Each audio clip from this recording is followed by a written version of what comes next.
Hello everyone. So mains ka GS papers are done and we want to discuss each and every question on each and every paper in a little more detail. Now the idea of these videos is to help you understand ki okay, how do you go about preparing for mains, because बहुत बार क्या होता है that mains seems like such a vast area that it's very difficult to figure out कि भाई कहाँ से ये चीजें हम कर रहे हैं. So in these next four videos that you're going to get over the next couple of days, we will be covering GS 1, 2, 3, 4, all papers one by one. And here, each and every faculty of upscprep.com will be taking their respective sections. For example, I take geography classes. So therefore, in today's video, mera jo section hoga, I will be covering geography. Right. So all GS papers ka, we'll have a detailed discussion. And this first video is going to talk about GS1. I'm going to be covering geography here. History will be covered by Nimish sir and Rohan sir, and then society will be covered by Neetu ma'am. तो idea यहाँ पे ये है, all of the faculties that are teaching you at upscprep.com will be talking to you about their respective subjects कि भाई इधर best तरीका क्या था करने का. Right. So let's get started with geography. Now, the first and most important thing that you need to understand about geography is कि भाई even before we get into the questions, geography में दो तरीके के क्वेश्चंस आते हैं आपके. Direct, बिल्कुल ही सीधे स्ट्रेट फॉरवर्ड क्वेश्चंस आते हैं, which मतलब let's say for example इस बार फुजीवारा इफेक्ट के बारे में पूछा था, but at times it's even more direct and we'll see over here also there are a couple of questions that are very very direct. मतलब कोई बहुत ज्यादा दिमाग नहीं लग रहा है इनमें, आपने बेसिक चीज पढ़ी है, आपसे बेसिक चीज सीधा पूछ ली गई है. Whenever you are getting these sorts of direct questions, it is a lot about value addition,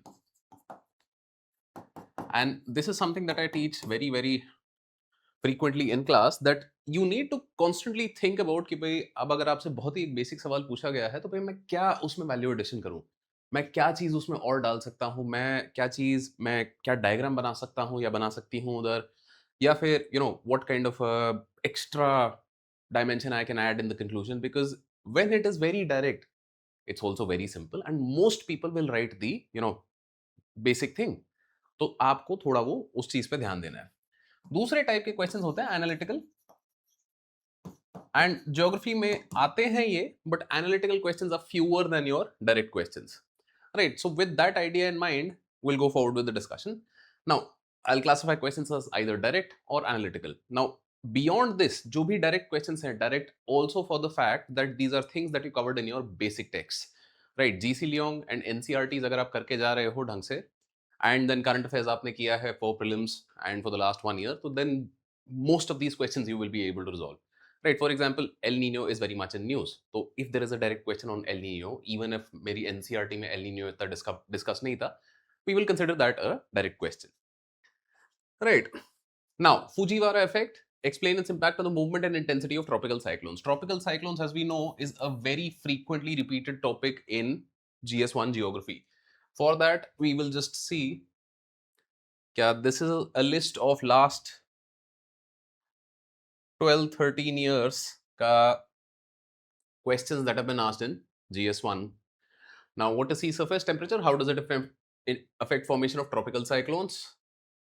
right. फिर अगला अपना ये है weather coded, colour coded warning for cyclones. Then tropical cyclones are largely confined to these areas. तो cyclone से related ना multiple times बहुत सारी चीजें आ चुकी हैं. Now over here Fujiwhara effect was the part which might have been hard for some people if you had not done it, क्योंकि Fujiwhara effect is a technical thing where what is happening if there are two cyclones which are 1400 kilometer or so apart, right? इससे पास अगर आ जाते हैं तो what happens is that these two cyclones then start circling a common center, right? And if there is a disparity in the size of the cyclones, तो बड़ा cyclone will naturally dominate. मतलब वो जैसे gravity वाला चीज होता है कि भाई bigger planet and smaller, let's say moon is there, तो moon is revolving around the earth. So similarly, if there's a much smaller cyclone, it will revolve the larger one. If they're both of equal size, then they both might dance around this center. Right, that's the general idea. अगर आपको ये नहीं पता तो then like this will be a hard question because very specifically it's been asked. And then second part भी explain its impact on the movement and intensity of tropical cyclones. ये आता है very easy, ये नहीं आता है like basic कुछ यहाँ पे आप लिख सकते हो, but like again you won't get a lot of marks here. Coming to the next question, which is this is your very very direct. पिछले वाले को भी डायरेक्ट बोलेंगे but this is direct plus factual. That I need to know this bit of information. If this, then done. Here, matlab basic agar aapne geography padhi hai, you should be able to do this. There are two sections that need to be addressed. Tundra regions are ecologically fragile and economically important. So these are two sections that you definitely should make in your answer. अगर ये map आप बना के दिखा सकते हो वहां पे तो that will also be a great thing कि भाई these are the tundra regions, right. Antarctica का बॉर्डर दिखाना है, बाउंड्री दिखानी है, तो again you can also do that. इस मैप में वो कट ऑफ है. तो please don't forget to label your maps.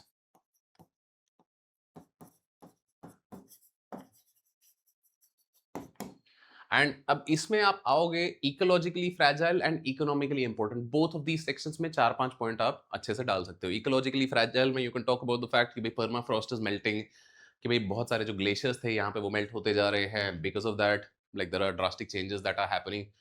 Permafrost thaw होने की वजह से जो भी मतलब ग्राउंड में आपकी methane condensates and like all of those gases थी, वो भी रिलीज हो रहे हैं. So that is also another added problem over here. Beyond that, economically important, a lot of minerals and resources are found over here. मतलब these are areas continental shelf से, क्योंकि ये अपने लगते हुए चल रहे हैं सारे, तो यहाँ पे काफी oil and natural gas reserves का भी पाया जाता है. तो both I don't think there is a paucity of points और कि भाई मैंने ये पढ़ा नहीं कभी, because this is something very basic that you cover in geography. So this is a very simple direct question. Next question again I will say very very direct, कोई ज्यादा इसमें नहीं है. Discuss the role of aeolian processes in desertification and land degradation. So these are two things जहाँ पे बार बार previous year questions में भी we have had, let's say if we look at, I will just search for cyclone desert नहीं, I will just search for desert. Right, the process of desertification does not have climatic boundaries. Justify with examples. 2020 का question, and then the next question we have is hot deserts का ये है, but ठीक है, मतलब इसकी वजह water से रिलेटेड कुछ क्वेश्चंस में आएंगे हम. Right, availability and access to fresh water resources and like कई सारी चीजें अब ये कंबाइन होकर यहाँ पे आ जाती है. कि भाई डेजर्टिफिकेशन पे डायरेक्ट क्वेश्चन भी आपको एक आया है कि भाई does not have natural borders. Why? Because this brings us to this part. Now I am assuming that most of you knew that this was wind. Right, aeolian is nothing but a different name for wind processes. और मतलब अगर aeolian नहीं भी पता था तो you could probably read the Hindi translation of it which was कि भाई वायु जनित, which is originating from wind. तो अगर ये चीजें आप कर रहे हो तो then desertification, land degradation, these are things that you generally study. Basic cover करते हैं हम ये. पीवाईक्यू और प्रैक्टिस किया था तो should be able to write enough points over here. I don't think problem रहेगी इसमें भी. Now where is my value addition? I can draw a map. Now, what you need to draw is a world map, right? कि भी aeolian processes में अब आप दिखा सकते हो कि okay, to the south of the Sahara you have the expansion of the Sahel region, right? The Sahel region is shifting down. Bar bar films में ये Sahel region से क्वेश्चन आया, तो then use that information over here to make that map, right? तो similar idea है. You can maybe, if not map, you can draw some mushroom rock or like different kinds of your desert landforms कि भी आपने बड़चन बना दी, सीफ बना दी, longitudinal and जो भी आपके multiple kinds of dunes रहती हैं. You have a lot of extra that you can do over here. So that is what I want you to also think about. Now this is another great question where in the conclusion there you can add a SDG. Right, I will leave it up to you to tell me which SDG can I specifically add in the conclusion to this answer.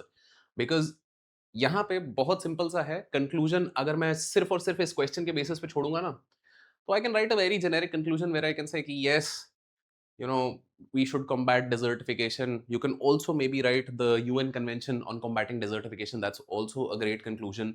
You can write the relevant SDG over here in the conclusion.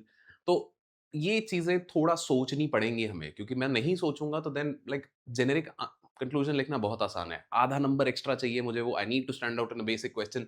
SDG, UNCCD, all of these things I have to think about. Right, similarly पिछले वाले में भी यहाँ पे still okay you might find कि भाई climate change को आप लिंक कर सकते हो एंड में आते आते कि भाई क्लाइमेट चेंज के कारण ये चीजें हो रही है, ecologically fragile region, we need to take care and these are the initiatives. Great. तो इनिशिएटिव्स वगैरह कुछ कुछ मैं मेंशन करने की कोशिश करूं यहां पे भी कि भाई how does it impact India. In general पूछा है, I can conclude with what is the impact on India. My constant effort in geography has to be that I have to find that one extra thing that I can put over here. Like for example, this was a great question, right? Water resources are both an asset and a source of conflict in South Asia. Examine giving examples.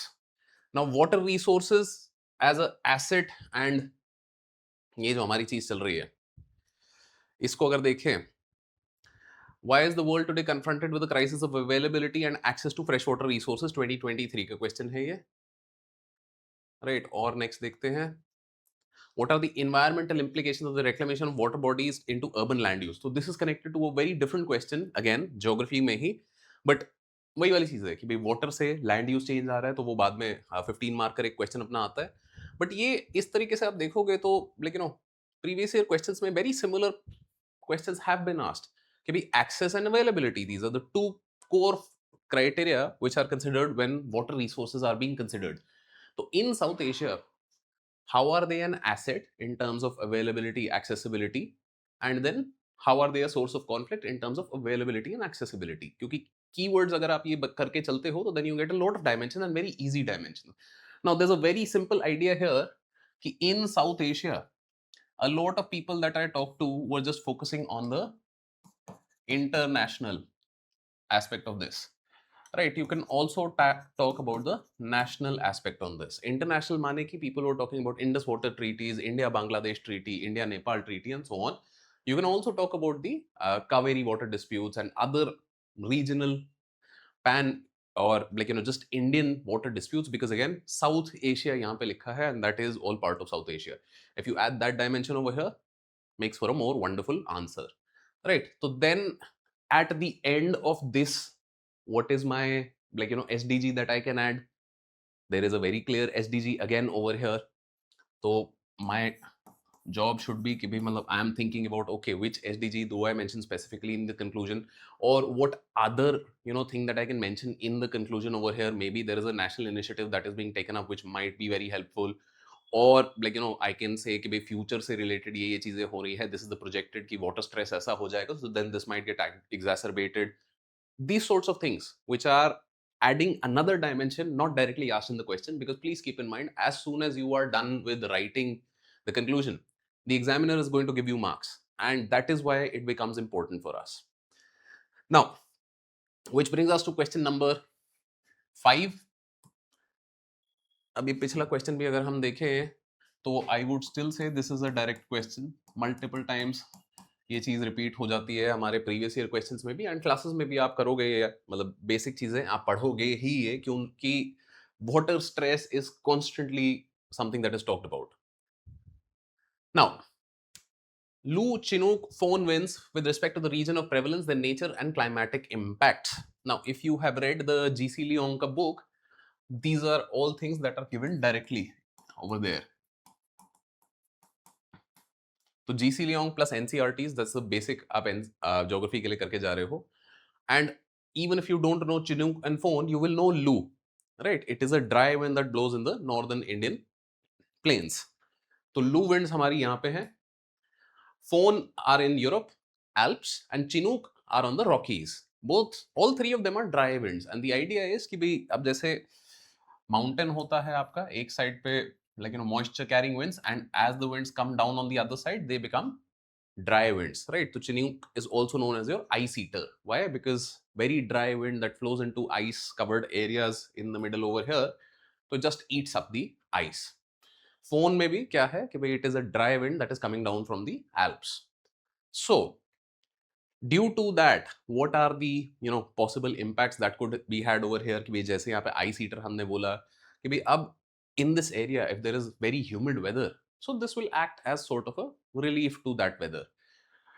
यहाँ पे on the other hand, like because this is in the peak of your dry season, right? Your April, May, that is the time when your Lu is blowing. So therefore, it's a like can cause dehydration, can cause heat stroke, all of those sorts of things. तो ये सारी चीजें हमको कहीं ना कहीं once I get the gist of चीजें आती हैं कि नहीं, but still we will call this कि भी direct but still factual. आपको अगर specific चीजें यहाँ पे नहीं पता थी, you might have had trouble with this answer. Still, I will say these are things that are given. Fujiwara effect से easier है ये, but still a little factual. Moving on to the next one. Now this is a core question from GS3. GS3 का direct question है। GS3 में आप ये चीज actually पढ़ते हो कि भाई satellite based technologies and climate smart agriculture कैसे हो सकता है, what is the role of these in achieving climate smart agriculture and food security in India. तो डायरेक्टली यहां नहीं है, but if I go to GS3, scope and significance of supply chain नहीं चाहिए हमें, right? How does nano technology है ये, but चलो, buffer stock, e technology helping farmers, तो सैटेलाइट टेक्नोलॉजी हेल्पिंग फार्मर्स, ये बार बार इधर आता है कहीं ना कहीं भी टेक्नोलॉजी का, या जो अपने टेक मिशंस हैं, या मल्टीपल टाइम्स एग्रीकल्चर के एस्पेक्ट्स आते हैं, but they were much more covered in GS3. So this is where your cross connected question अब ये आ रहा है।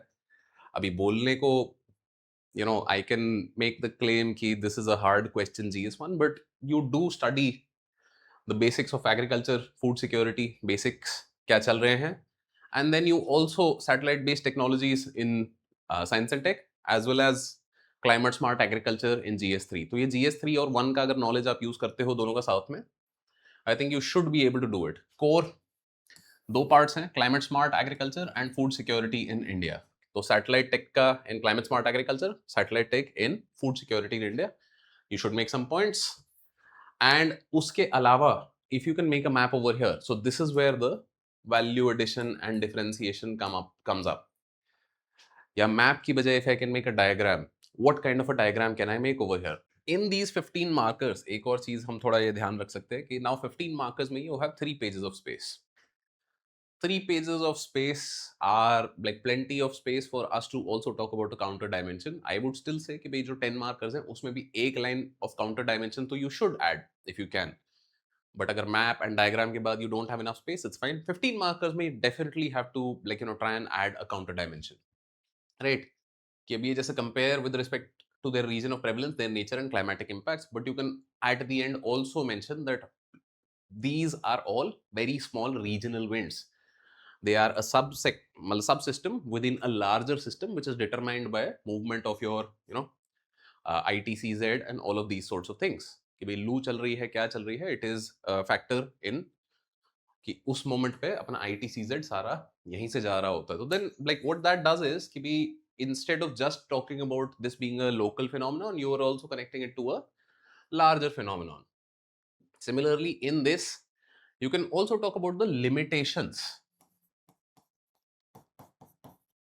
कि हम अच्छा तो बहुत कुछ लिख देते हैं that with satellite technology you can better predict कि भाई soil moisture कैसा है, you can better predict कि भाई आपका when are the monsoons and all of these things coming, so therefore you can do better planning and all of these things.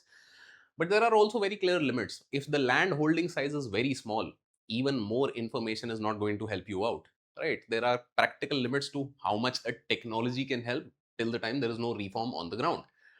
If you add this counter dimension, even though it is not directly asked, right? It is not directly asked. तो ये limits भी अगर जब मैं बोलता हूं, so that makes my answer seem a lot more complete. And 15 markers में definitely try and add some of these limits, right? तो now as this talks about food security, there is another SDG that comes up and starts being relevant, which I can mention. So this is the idea. बहुत side में link चलेगा उसका, but because food security is something that is mentioned, there is a relevant SDG that I now need to add in the conclusion. This is the sort of effort that goes into कि नहीं जबरदस्ती डालो कि भैया हाँ, मतलब if this happens, so then therefore it will also help India meet its commitments under SDG number this, right? So this is all. Let me know in the comments कि SDG कौन-कौन से हैं, कौन-कौन से उस पे. Moving to the next one. Now this is a core demand for GS2 IR. Right, center of global trade is gradually shifting from the Atlantic region to the Indo-Pacific region. So this is a very very nice idea. You can make a global world map, and world map में आप दिखा सकते हो कि what are the trade routes that were going, कि भाई जो हमारा North American continent है एंड इधर से यूरोप के बीच में बहुत सारा ट्रेड चल रहा है एंड इधर से मिडिल ईस्ट के बीच में काफी सारा ट्रेड चल रहा था, हालांकि that has declined quite a bit now because the Americans are themselves exporting oil. So what has happened is that instead the trade that is going on over here and here, right, कि भाई Middle East to India to China and then from China and India to the rest of the world and South East Asia, हो क्या रहा है because of the new manufacturing base over here, because of all of these things that are happening in this region, center of global trade is shifting. But again, this says examine this statement. Now examine, analyze, discuss, हमको कोई फर्क नहीं पड़ता, हमको idea क्या करना है. We also want to give the opposite side of it, that despite the fact that it is shifting to the Indo-Pacific region, which is, you can also say कि भाई major countries जैसे US का realignment they were doing, so they were saying कि भाई Indo-Pacific is the area of focus for them for the next 100 years or whatever next period of time. So that's the idea. Even though it is shifting, American market is still the biggest market, right? It is the American consumption which is driving a lot of other things. So everybody, what they want to do, even if they're manufacturing in India, manufacturing in Southeast Asia or China, wherever, they all want to sell to America. So therefore, there will always be one strand of the trade that will be going on in the Atlantic region. So that is also something that you should highlight as a counter perspective in this answer. Plus, definitely, because it is 15 marks, so we want to really do that. तो cross linkages हमारी चल रही है बढ़िया इस paper में, which brings us to now this is urbanization. Urbanization ka, I would say this is a direct question. Right, for example, this is something that comes up in your economic survey or your forest report. Multiple जगह पे आपको ये चीज मिल जाएगी कि भाई क्या हो रहा है. Percentage share of land under ninefold classification, meaning what are the different land use classifications in India. अब यहाँ पे primary focus over here is कि भी agricultural versus non agricultural and उनमें क्या क्या चीजें चेंज हो रही है. अब जैसे forest land at the time of independence about 14-15%, now 23 some percent, right? Ab area under non agricultural uses, this is where your industries are, this is where your cities are, your airports, all sorts of infra thing, everything is here. 9% now, used to be 3.5% at the time of independence. तो ये क्या है? All of this is land use change, all of this is human driven land use change. We are the ones planting the forest, we are the ones cutting the forest down, right? We are the ones increasing the area under agriculture, decreasing the barren wastelands or cultivable wastelands. So one very basic thing is this. Again, this is also something that you cover while you're doing geography, human geography वाला जो section आप करते हो. तो major drivers of human induced land use change in India. And finally, we have to talk about the geographical consequences. So you can talk about, okay, land use changing from A to B. Now, this is where there are a lot of questions that have come up.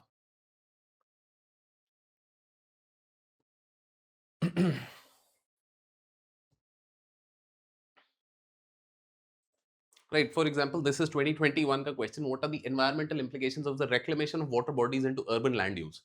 So is this not the same idea? Major human induced land use change. So why? Because we need more area in the cities that we're living in. They are constantly crowded. So for example, in Bombay, a lot of land reclamation keeps going on, right? So what is the geographical consequence of it? And that is something that was just that one section of it was asked before. So similarly, आप देखोगे, there have been questions on, right, various social problems है, ठीक है, social we don't want to deal with, we want to deal with geographical. And heat island in urban habitat. तो बहुत सारे आपके ऐसे क्वेश्चंस हैं related to urbanisation, either heat island, urban flooding, या भाई रेक्लेमेशन की वजह से environmental impact. And like what now you have to do is you take those areas, like for example, I take one area of industrialization, more and more areas now coming under industrialization. What are the geographical consequences? Like for example, हमारा जो Yamuna river का stretch है outside of Delhi is one of the most polluted stretches in the world. right? So much industrial pollution is being dumped into that river, so much of like Delhi ka garbage sewage is being dumped into that river, so therefore there are problems. तो similarly urbanisation से related कुछ ये मैं बोल सकता हूँ, increasing pressure on cultivable area की वजह से क्या जोग्राफिकल कॉन्सिक्वेंसेस होते हैं वो मैं बोल सकता हूँ, राइट, कि soil is constantly tired. So there are a number of factors that you can show me over here. Now, what is the value addition? Here, if I can make a graph, right? ये graph का बहुत ही छोटा सा अगर एक section में बना दूं कि भाई यहां से इतना हटके या forest area has increased like this. I don't even need to make it for every decade, right? I can make it for just 1950, 1980 and 2021. So if I can just do these three, so then I can trace okay, how much has your forest area changed, how much has your agricultural area changed. Now if I don't have this information, क्योंकि अब ये rough idea भी अगर मैं बनाता हूँ, it will require me to have some estimate, and there are a lot of categories. If I don't want to remember all of those categories, so then I can highlight okay, where are the areas where human induced land use change is most drastic, and what are the causes of that. So like I can also talk about the interface between your ecologically sensitive spots or geographically sensitive spots and their human induced land use change की वजह से क्या problems आ रही है. Always keep in mind that in this major drivers कि भाई क्यों हो रहा है, why is there constantly more urbanization, why is there pressure for setting up more factories, right? तो why are these pressures coming up? Core idea हमारा उस चीज पे यहाँ पे रहेगा. We know a lot of how that is happening कि urbanization हो रही है, but why is urbanization happening? More industries are coming up. Why are they coming up? More and more tourism is going into the mountains. Why is that happening? And then geographical consequences of it. अंत में, in the end of this answer, again there are some SDGs, maybe more than one, that I can put in the conclusion. Right, क्योंकि land use change is constantly going to happen. You can also maybe link it to population. Right, this is the idea that I have to think about one more new dimension. कि अब मैं क्या बोल रहा हूँ that like since 1950 till present what has happened, India का population has constantly grown at a very rapid pace. Because of that, this human induced land use change was like something that was happening very radically and drastically. But now as population ka growth mellows down, right, by 2047 India will have peaked and then the population will start stabilizing. Then what happens? Does land use change constantly still get the same stress and pressure? No, probably it won't. So by linking another dimension to the idea, even though it is not asked, what am I doing? Right before the examiner is giving me marks, I'm trying to convince them to give me half or 1 mark more. And that's the idea with the geography section. I would say most questions जैसा हमने देखा, they were pretty direct, and that is why I feel geography was slightly on the easier side. Generally geography के questions GS1 में ऐसे ही आते हैं. 2015 से लेके 2025 तक आप कभी भी देख लो, there are very few years जहाँ पे सारे एनालिटिकल क्वेश्चंस पूछ लिए. Mostly they will ask you like out of the 7-8 questions that they ask, 5 will very easily be direct, some will be factual, but most will be direct. So that's it. Now over to the other faculties. Now we will have a look into the questions of ancient, medieval, and art and culture. Now, guys, see, as you people know that roughly it has been seen in GS paper 1 that the questions with respect to ancient, medieval, art and culture are ranging from 2 to 3. Okay. This year also, you can see that 2 questions were asked. Okay. So let's have a look. Question number 1, which is a 10 mark question in which like again you need to write 150 words. And another question number 11, it is a 15 marker question where you're asked to write in 250 words. Now let's have a look. See the question. Analyze the importance of Ashokan inscriptions for reconstructing Mauryan history. Okay. Ashokan inscriptions, Mauryan history. Okay. Now, see the other question. Vijayanagara architecture Okay, Vijayanagara architecture exemplifies the amalgamation of traditions with contemporary practices. Elucidate with examples. Okay, now if you look at the question, both the questions, question number one here, it looks very straightforward, and rather it is a straightforward question. It is a very direct question. Okay, and on the lines of the expected themes, right? For example, Ashokan period, Mauryan period, and specifically the Ashokan inscriptions. So we do read it in the basics, like in the very basic thing, right? When we are preparing for the ancient history, we do read about the Ashokan inscriptions in the Mauryan period, right? So that question was on the expected line. Again, it is a thematic question. So difficulty level, if you see, it's counted as an easy question. Okay. But if you look at the question number 11, the question is again from a repetitive theme. The question is again from an expected theme, that is Vijayanagara architecture. But the twist is that they're not asking you about the features of the Vijayanagara empire or Vijayanagara architecture. Rather, they have asked you that Vijayanagara architecture is nothing but it exemplifies the amalgamation. That is, it is a kind of a blend, or it is a kind of a synthesis of the traditions with contemporary practice. So, at the first instance, the question may look easy, but if you read the keywords given in the question, okay, then you will come to know that the synthesis of the inherited and the contemporary forms have been asked. Okay. So in the real time, someone may misinterpret the question. So that is the reason we are counting it as moderate to difficult. Okay. Now, let's have a look over the trend. If you see here, guys, so far, like from 2018 to 2025, you can see on an average 2 to 3 questions have been asked, right? So last year, there were 3 questions. Last year, 3 questions were asked. Okay. Now, and all the 3 questions were 10 marks questions. All the 3 questions were 10 marks questions. This year, they have asked one 10 mark question, and other one is a 15 mark question, right? Now, let's discuss each question one by one. Again, let's have a look over the question. Analyze the importance of Ashokan inscriptions for reconstructing Mauryan history. So it is not only asking you to write about the Ashokan inscriptions, but it is also asking you to mention that how these inscriptions are rewriting or recreating or reconstructing Mauryan history.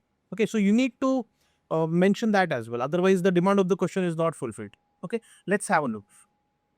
So there are 2 approaches. One is a weak approach, which maybe in a hurry, any particular person will be writing down. Okay, so what they can write is major rock edicts and the names and the numbers. Okay, then they write the concept of Dhamma, they will write the concept of Kalinga or pillars, Brahmi script, and multiple other things, right? But you need to identify, the question is not asking you the features of Ashokan inscriptions. Okay, it's not basically asking you the factual detail of the Ashokan inscription. Yes, you should mention the facts as an example, right? But if you look at the question very calmly, if you look at the question, the correct lens, you will get to see that it is asking you that what can inscriptions tell us? That is the demand of the question. Okay, and what the inscriptions are telling us specifically with respect to the Mauryan history. Okay, which historical dimensions have been covered in the Ashokan inscription? So we have a look over it. Right? You also need to write the evidences. You also need to write the examples while you're writing the points.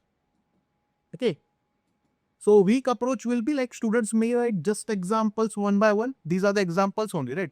But the actual approach to this answer is like you need to give the historical dimensions. You need to talk about what the inscriptions are telling about Mauryan history, and then the examples will justify those statements. Got it? Okay. Now, let's have a look. So Ashokan inscription and what history can we reconstruct from that Ashokan inscription? So that is what you need to write. Okay. So you can categorize the answer after writing an introduction. In introduction, you can talk about any of the reference book which basically gives the idea of the Mauryan period, Mauryan history, right? Ashokan inscriptions. Okay. And in the body part,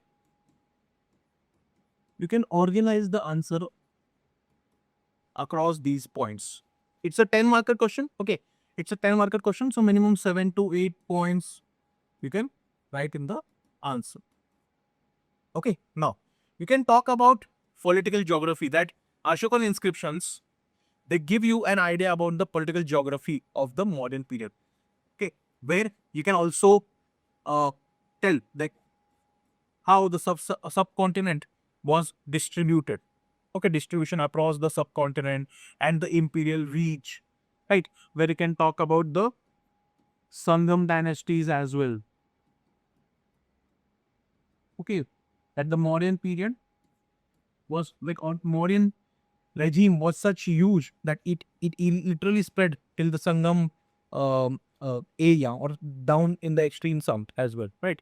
Then you can talk about the administration. You can talk about the concepts of Rajuka, Ayukta, Pradeshika, Dhamma Mahamattas. Okay. Then you can talk about that how inscriptions are also giving you an idea of the major events which happened.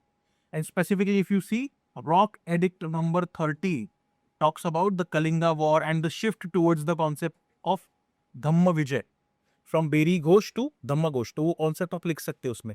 Okay. Then you can talk about the ideology of the state, that Ashokan inscriptions also point out towards the ideology of the state. You can talk about how the concept of Dhamma, tolerance, welfare, and humane governance was taken into consideration during the Ashoka's period. You can talk about society and welfare, like medical care, wells, trees, roads, state society relations. Okay. Then you can also talk about the language and the culture. Like Ashokan inscriptions, they depict some sort of cultural development. Okay. What you can talk about? You can talk about the scripts, Brahmi script, Kharoshthi script, then Greek, Aramaic in the northwestern region, right? Northwestern part was having Greek and Aramaic scripts as well. Got it? So these are the points which you should write and you should also justify along with the examples as given. Okay. Now, so again, guys, let me tell you what can be the very basic source to address this question. See, the very basic source itself, NCRT, the new NCRT, if you read it, like both, in old NCRT as well, the content is given, the new NCRT also, if you have a look over the themes in Indian history, themes, okay, in that book itself, the content has been written. In the old NCRT or even in R.S. Sharma book, India's Ancient Past, okay, the content has been given. So the question is right from the very basic source, and that is the reason I'm classifying it as a easy question. Okay. Also, if you look, there have been PYQ questions asked from this concept earlier in prelims also. So let's say if a particular student is preparing for the prelims about the Ashokan inscription in details, so obviously he can write the answer for the mains question as well, right? So if you look, there has been question on Ashoka and the inscriptions associated with him, then Mauryan administration, then ancient Indian sources. Okay, these prelims facts you can put in your mains analysis.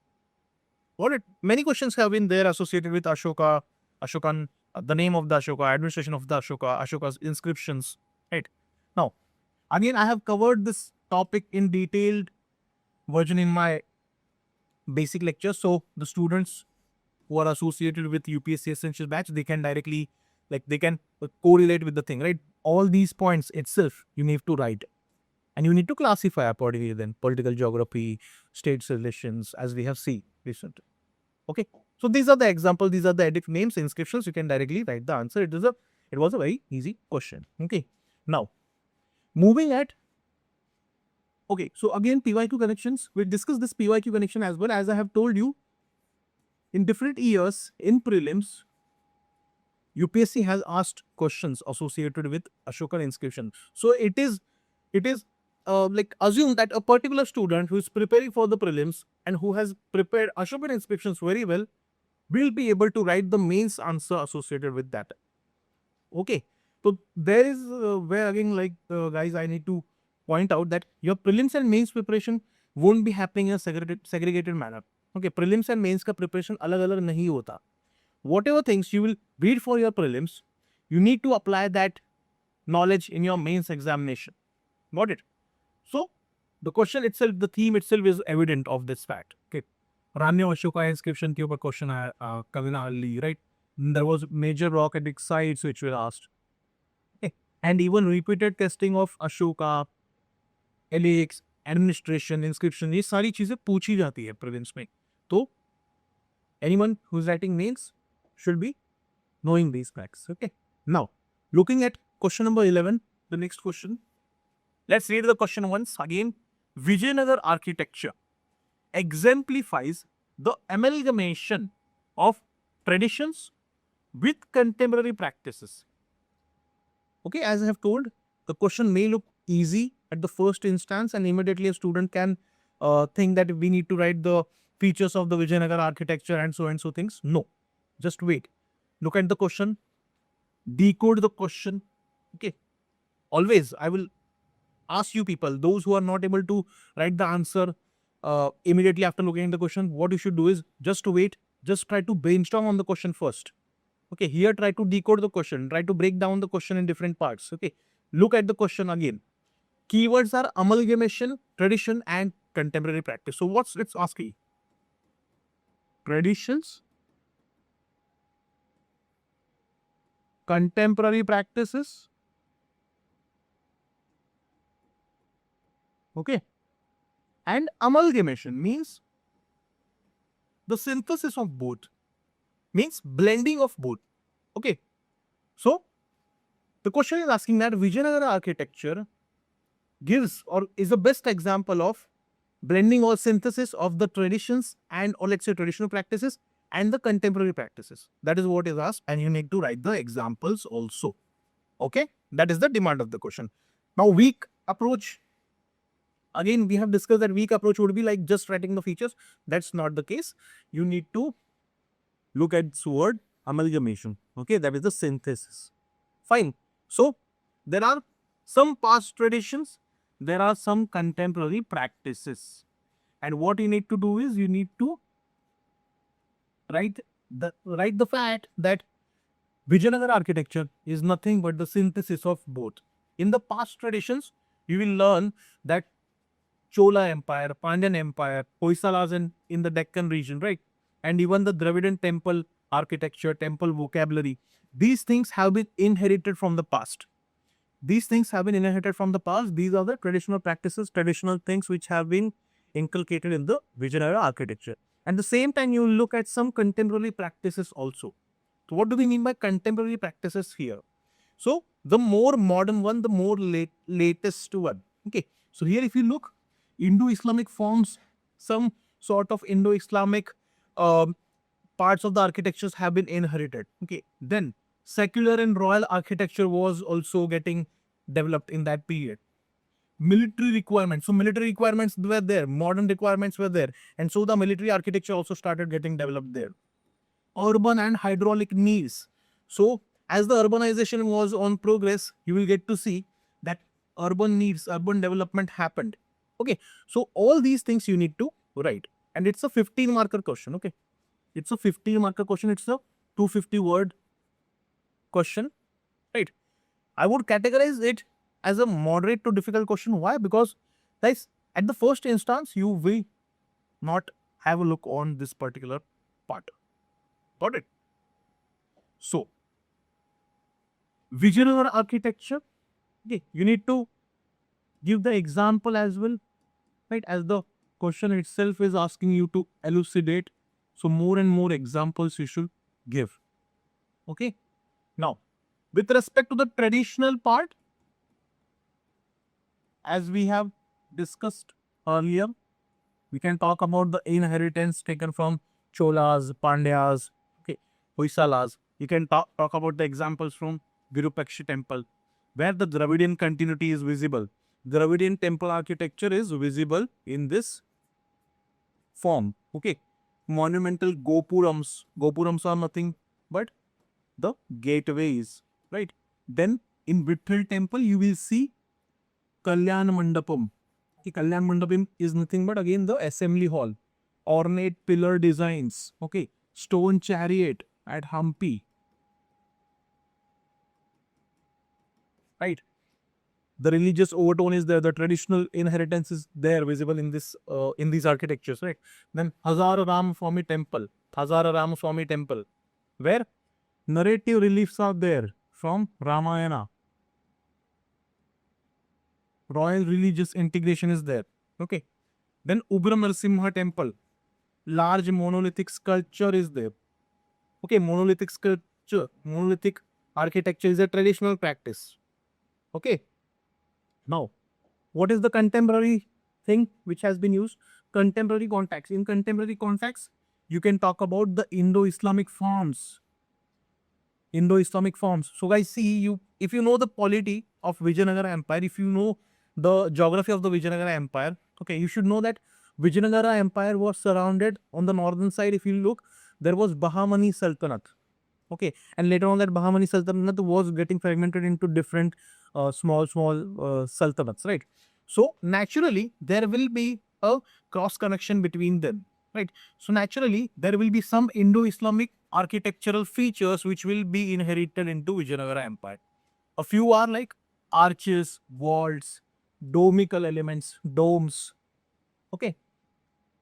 Then imperial needs were also there. So imperial needs associated with fortification. So modern forts were developed, right? As you can see here, fortification, royal spaces, royal platforms, water systems. Okay, as urbanization was on progress, the water system, drainage system was again developed, right? If you know Devraya, one of the important king from the Vijayanagara Empire, he constructed dam, he constructed reservoirs. Okay.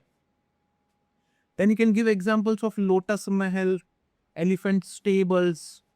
Lotus Mahal again, it had arches, domical forms. It was like a secular architecture. Okay, secular courtly architecture was there. Fine. Then vaulted domed forms. Okay, vaulted domed forms are visible in the elephant stables, right? If you have seen, there was a kind of a structure which was very huge in size and it was made from the point of view of stationing the elephants. Okay. That was a non-temple function. That elephant stable specifically was developed for the keeping of elephants, right? So these are the points which you should write. Okay, you need to show that how the traditional aspect and the contemporary aspect both are visible. Okay, and then you can include the answer. Fine. Now let's see the PYQ connections. PYQ connections में क्या है? See, again, Vijayanagara Empire is a very famous theme of UPSC. So far in mains also there was a question regarding Vijayanagara Empire of like again the literature associated with Krishna Dev Raya. There was a question earlier asked in mains. Okay. In prelims also you will see multiple questions have been asked. In prelims 2019 Kalyan Mandapam question was asked. Again it is nothing but related to Vijayanagara architecture. Okay. Then in history optional, right, again it repeats. So that's the thing. In 2021 prelims also Vijayanagara society, foreign traveler accounts were asked. So any student who has prepared Vijayanagara Empire, the architecture, the society, the polity of Vijayanagara Empire, so he or she would be able to better write an answer to this. Okay.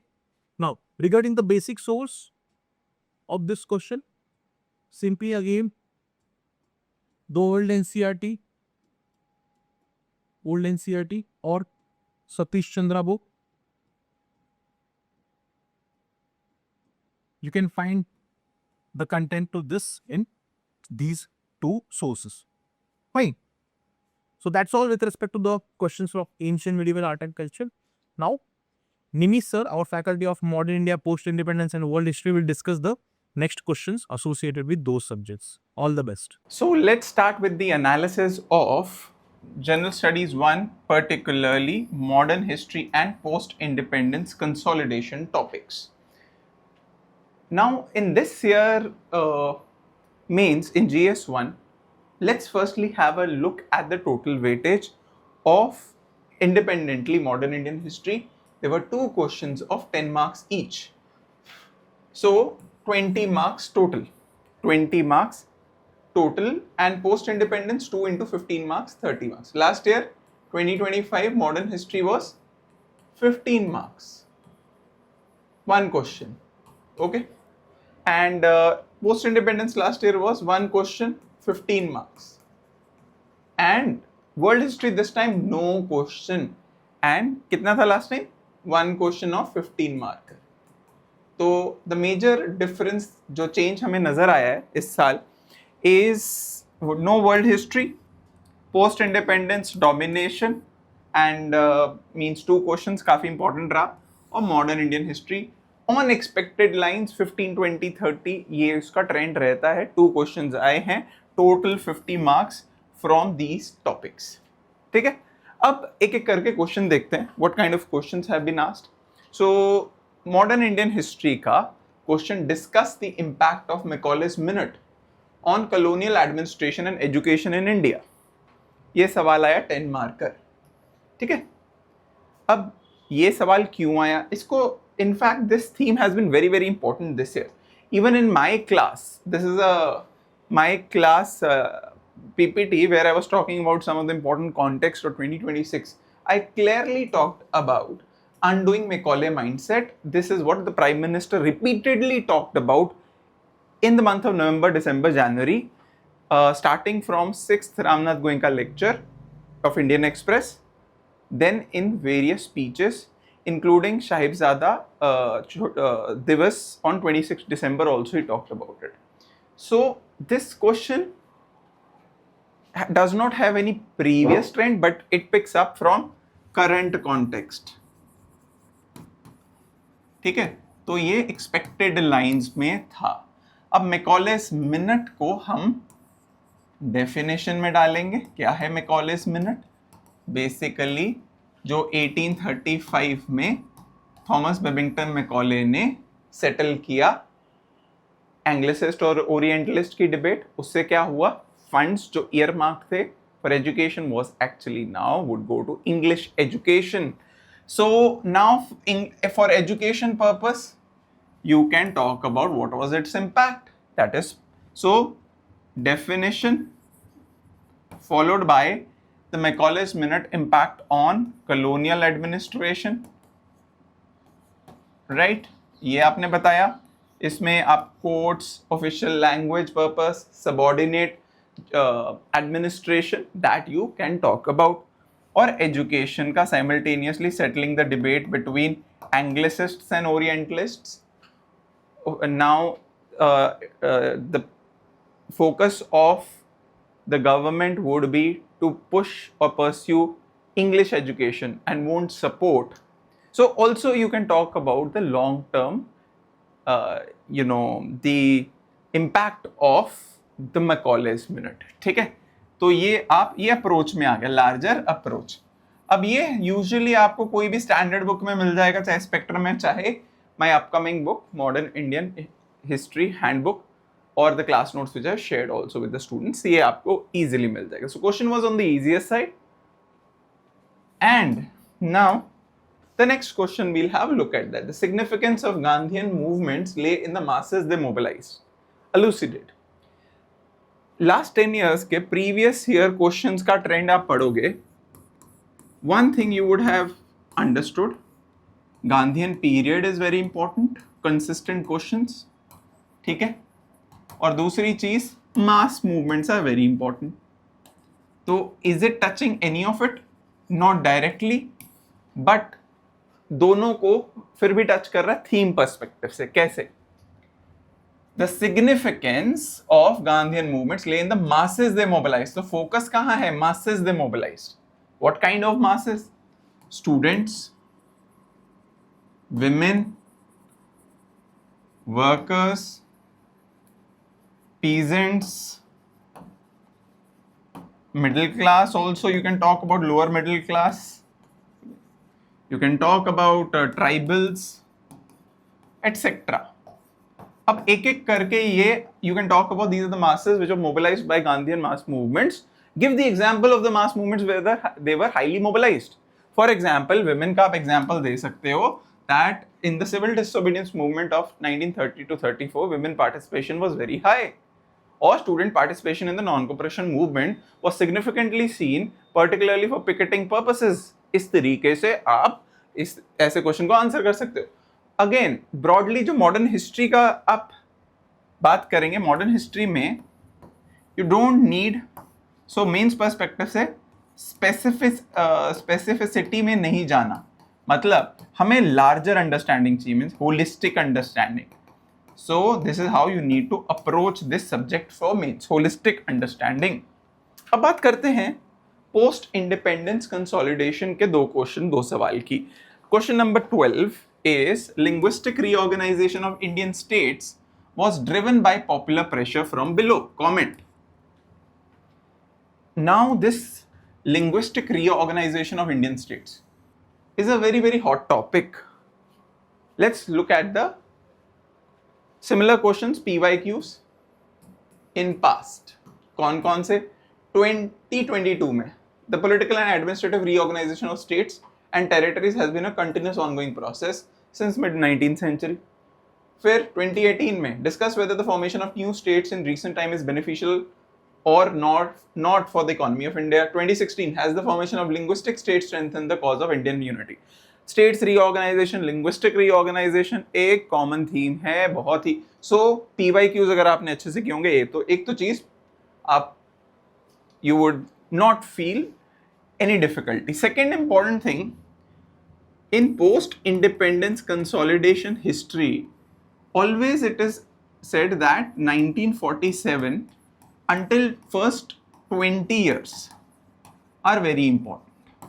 अगर आपने वो cover कर लिया, उसमें largely questions, if you've seen all previous year questions in this theme, क्या है कि 90% question ये पहले 15-20 साल के ही अराउंड पूछा जाता है. अगर आपका उसमें तो सेम चीज लिंग्विस्टिक रीऑर्गेनाइजेशन. अब इसमें दो पार्ट्स है. Number 1, linguistic reorganisation of Indian state was driven by popular pressure from below. आप इसके largely you will tell about yes how it was popular pressure from below. Example, Andhra Pradesh Telugu state जो बना, Potti Sriramulu, Punjabi Suba movement, Master Tara Singh, right. Maharashtra Gujarat के आप movements की बात करो. But do not confine yourself that yes, 100% it was pressure from below, but also talk about that not just from pressure from below, but also the committees like States Reorganization Committee also recognized it and eventually integrated this approach. So it was not just the pressure from below. ये दोनों को आपको balance करके चलना है. So question is, firstly PYQ theme है, secondly first 15-20 years को cater कर रही है, और थर्ड आपको कॉन्ट्ररी व्यू पॉइंट भी देना है. और सेम एस्पेक्ट नेक्स्ट क्वेश्चन जो हम बात करेंगे पोस्ट इंडिपेंडेंस, इसमें भी कॉन्ट्ररी पर्सपेक्टिव देना है. I will talk about the question first. The model of planned economy was adopted in India to address the regional imbalances left behind by colonial rule. Comment. यहां planned economy पढ़ते हैं आपका economy जो आपने first 5 year plan, second 5 year plan पढ़ा होगा, and regional imbalances left behind colonial rule. तो I won't say strictly post independence, but हाँ, फर्स्टली आपको ये देखना है कि colonial rule, how in introduction you can talk about how it led to regional imbalance. Of course वो port led economy थी, focus was not on the raw material जहां से आ रहे थे वहां नहीं, but in fact that connectivity and entire market was where the consumer was there or where export or import could come. So of course उससे regional disparity बहुत ज़्यादा थी. अब second 5 year plan का focus था heavy industries, particularly now close to that raw materials, iron ore, coal, etc. वो regional imbalance focus रहा to, and also the जहां डैम्स क्रिएट हुए तो रीजनल इम्बैलेंस को कम करने की कोशिश की गई. But was it enough? No. So you have to tell that regional imbalance still persisted. The southern states, the western part of the country, largely regional imbalance वहां तो कवर हुआ, but Uttar Pradesh, Bihar, northeast regional imbalance remained. ये भी आपको point देना है. I am just giving you broader aspect कि आप अप्रोच कैसे कर सकते हो. सो if you look at it, my verdict is number 1, you need to have holistic understanding of both of these topics. ठीक है. Secondly, don't spend too. अब काफी आप में से हैं, if you've read world history or post independence, you don't have to become a master in it. No, you need to have a larger knowledge. क्यों? If you spend so much time on world history, no question, you'll be disappointed. So I need to be, first of all, have a couple of times larger. If I read a couple of times, I'll have a larger understanding of it and I can approach answers. But focus should not be fact specific approach नहीं रखना आपको. ठीक है, आपको holistic wider understanding रखनी है. तो मेरा अब verdict अगर मैं बात करूं, it's a relatively easy if we talk about modern Indian history, और moderate because इसमें contrary view भी है. Moderate for what? Post independence, क्योंकि इसमें आपको थोड़ा वाइडर एनालिसिस है और आपको कॉन्ट्ररी व्यू देना है, तो इसको मैं मॉडरेट बोलूंगा. तो as compared to last year largely doable, easy. आप अगर आपका कोई भी स्टैंडर्ड बुक अपने अच्छे से पढ़िए, रिवाइज की हुई है, आपको पूरा टाइमलाइन की अंडरस्टैंडिंग है, इजीली आप इसको कर सकते थे. तो बात करेंगे Indian society based questions. Over to Neetu ma'am now. Okay. Hello aspirants, let's discuss the Indian society question that were asked in the recently conducted civil services mains examination. So Indian society generally 75 marks का weightage होता है mains में GS1 के paper में. So last 5 years का अगर हम weightage and analysis देखें तो generally there are 6 questions and in 6 question में 3 क्वेश्चंस जो हैं वो 10 मार्कर के होते हैं and remaining 3 क्वेश्चंस जो होते हैं वो 15 मार्कर होते हैं. In this way the total weightage is generally 75 marks. तो अगर आप ट्रेंड देखेंगे तो this is the trend that has been followed in the last 5 years. सिर्फ 2024 था जिस ईयर में the weightage increase to 100 marks. यहाँ पे 4 10 मार्कर क्वेश्चन आए थे एंड 4 15 मार्कर क्वेश्चन आए थे. तो टोटल नंबर ऑफ क्वेश्चन यहाँ पे 8 हो गए थे. But generally every year the number of questions are 6 questions from the society section. So this is the idea. In fact इस बार 2026 के मेंस में भी टोटल 6 क्वेश्चंस आए थे, same 3 10 markers and 3 15 markers. In fact the question numbers are also fixed. Question number 8 9 10 and question number 18 19 20. These were the society questions in the GS1 paper. So सबसे पहले हम लोग एक बार सोसाइटी के सिलेबस पॉइंटर्स देखते हैं, बिकॉज यू विल सी कि directly syllabus pointers से क्वेश्चंस आए हैं 2026 के मेंस पेपर में. तो ये देखिए क्या लिखा, salient features of Indian society. Next क्या है, डाइवर्सिटी ऑफ इंडिया. इससे एक क्वेश्चन है अपने पास. Okay, diversity, unity in diversity के ऊपर. Role of women and women's organisation, population and associated issue. इस टॉपिक पर भी हमारे पास आई कैन से 2 क्वेश्चंस हैं. पॉपुलेशन में जिसमें डिसेबिलिटी या डिसेबल्ड पॉपुलेशन की बात हुई है, and demographic transition which is properly a population topic. So we can say that there are approx 2 questions from the population and associated issues. Poverty, developmental issue, urbanization, problems and remedies. Effect of globalization on Indian society, इससे भी एक question है. Globalisation का effect जो है वो youth पर. सो directly ये देखिए सिलेबस पॉइंट से डायरेक्टली क्वेश्चंस है यहाँ पे. सो यहाँ से एक क्वेश्चन हो गया. Now social empowerment, communalism, regionalism and secularism. तो यहाँ पे कम्युनलिज्म एंड रीजनलिज्म को डाइवर्सिटी से लिंक करके क्वेश्चन पूछा गया, एंड सोशल एम्पावरमेंट के लिए एज अ टूल जो है वो डिजिटल टेक्नोलॉजी को पूछा गया है. So this is how directly from the syllabus point you can see the questions are coming. So if you read each and every pointer of syllabus, आपको question tackle करना possible होगा. So let's look at the questions. As I said, 8, 9, 10, these will be the society question. तो question number 8 read करते हैं. What is the question? Unity in diversity remains the defining feature of Indian society despite the challenges from communalism and regionalism. Okay, so there are two major challenges, communalism and regionalism.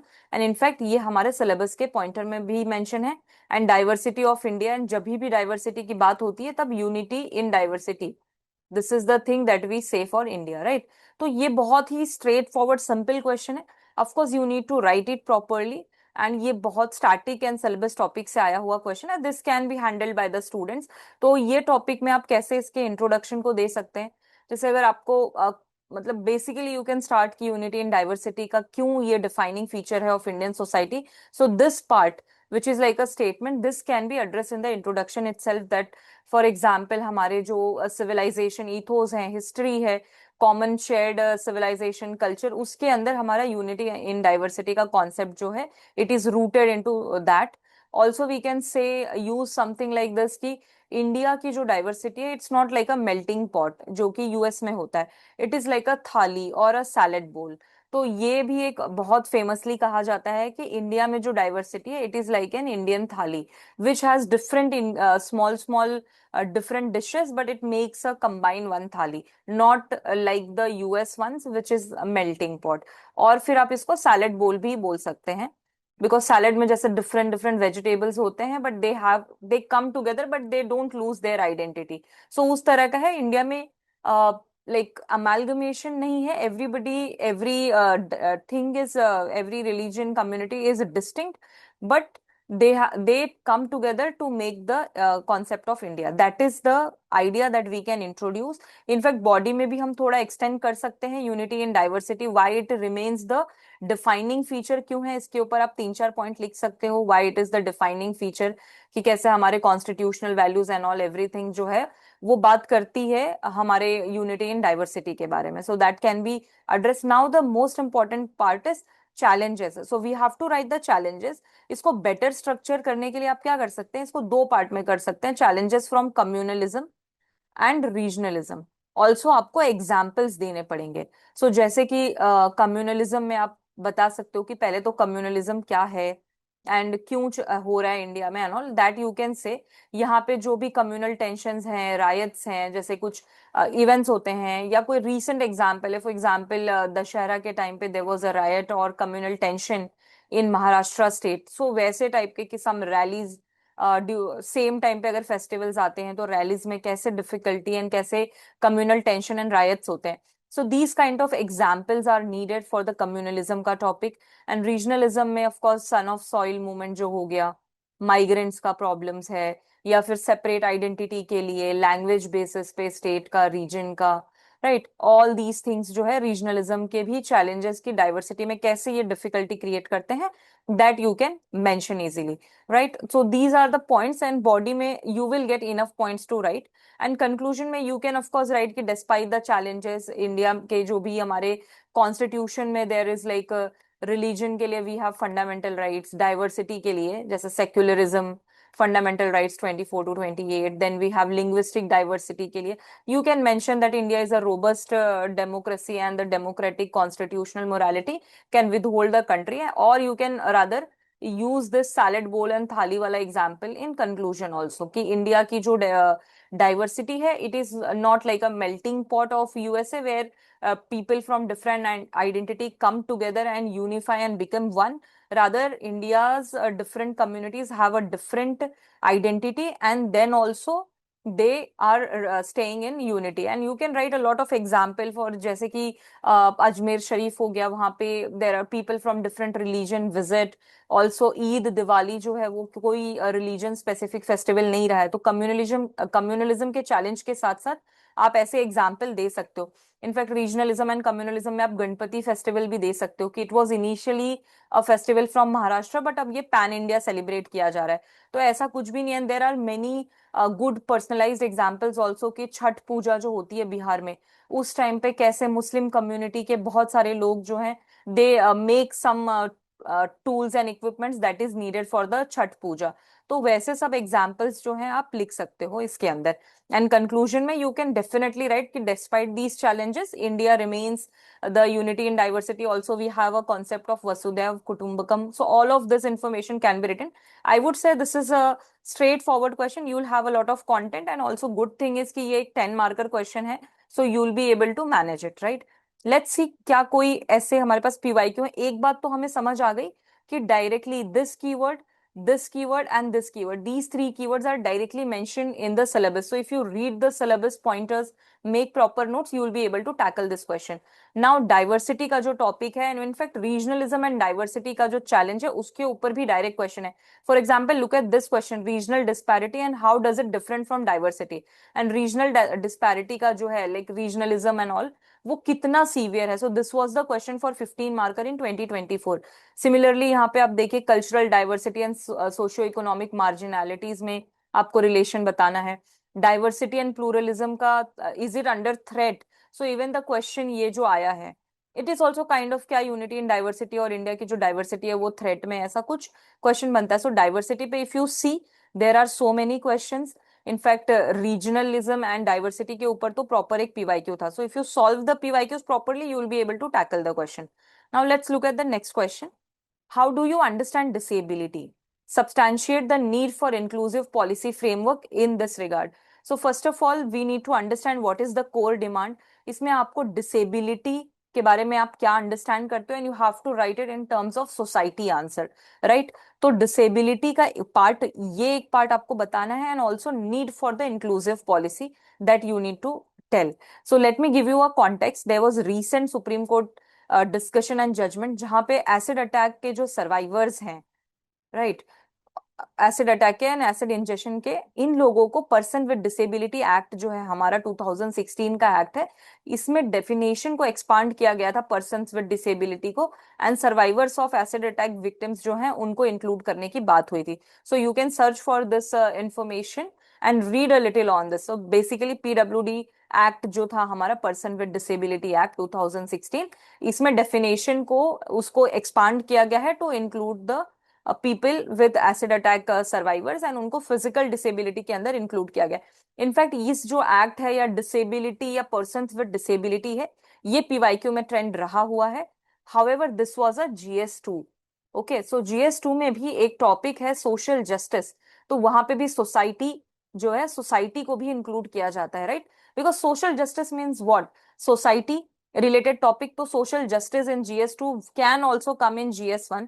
जैसे आप यहाँ पे देखो 2022 का एक PYQ है, persons with disability remain only a legal document without intense sensitisation etcetera. और यहाँ पे भी आया था, does the rights of persons with disability ensures effectiveness mechanism for empowerment inclusion of intended beneficiary in society. So basically social justice में ये 2 बार question आ चुका है. So people must be aware of this particular act, persons with disability, and also we have a convention of UN जहाँ पे UN convention on rights of person with disability है.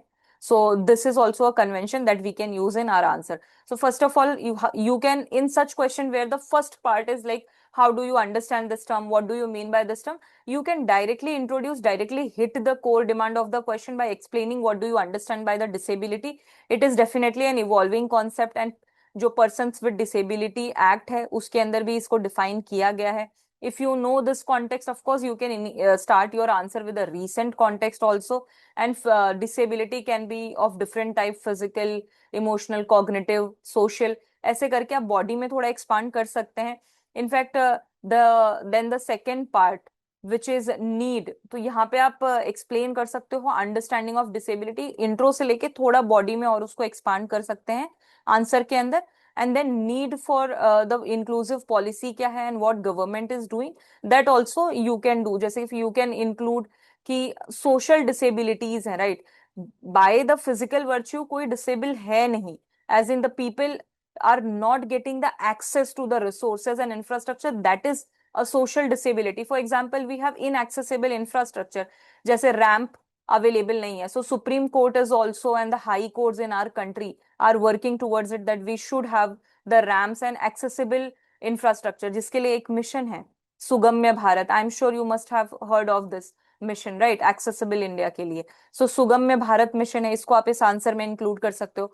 Also Supreme Court and High Court ने sensitive vocabulary की बात करी है, right. So whenever you are talking about the public awareness or sensitization, you tell that there are sensitive vocabulary or the words that needs to be used for the persons with disability, right? So such kind of things you can include in this answer. Of course, this answer needs some thinking analysis, and it was slightly maybe analytical or needed more thinking. However, it was a manageable question. I would say it is a direct question, provided you have a basic understanding of the society and awareness of Sugamya Bharat Mission, awareness of Persons with Disability Act, etc. Then you will be able to write this act. And in fact, in conclusion, you can mention that actually this is सबका साथ सबका विकास का mention कर सकते हो, because यहाँ पे persons with disability or everything should be inclusive. So we need to talk about the inclusive development. In fact, when we are talking about digital India and all, so digital accessibility is also a thing.